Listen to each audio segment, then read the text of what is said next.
मोदी सरकार हाय हाय अरे या सरकारचं करायचं काय? सिलेंडरचे भाव कमी झालेच पाहिजे. अमरावती जिल्ह्यातील तिवसा येथे एलपीजी गॅस सिलेंडरच्या दरवाढी विरोधात महिला काँग्रेस आणि तालुका काँग्रेस कमिटीच्या वतीने लक्षवेधी आंदोलन करण्यात आले. तहसील कार्यालयासमोर आंदोलकांनी रिकामे गॅस सिलेंडर आणि चूल मांडून केंद्र आणि राज्य सरकारच्या धोरणांचा निषेध नोंदविलाय.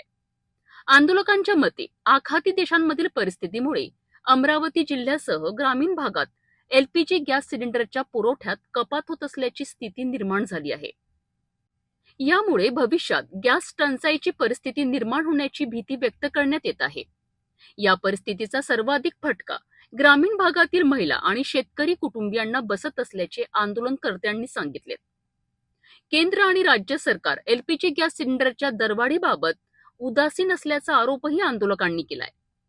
महागाईमुळे सर्वसामान्य कुटुंबीय, शेतकरी तसेच माता भगिनींना मोठ्या अडचणींचा सामना करावा लागत असल्याचेही यावेळी नमूद करण्यात आले.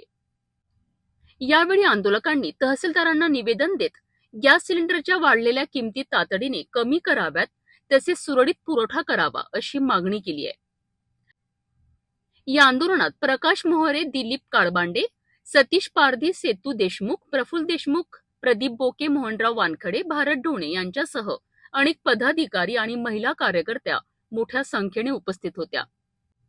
तसेच नगराध्यक्ष प्रतिभा गोरखेडे, उपनगराध्यक्ष प्रिया विगणे, सभापती रवींद्र राऊत, मुकुट पुणसे, योगेश वानखडे, महिला काँग्रेस अध्यक्षा रुपाली काळे तसेच माजी सभापती कल्पना दिवे यांचीही उपस्थिती होती.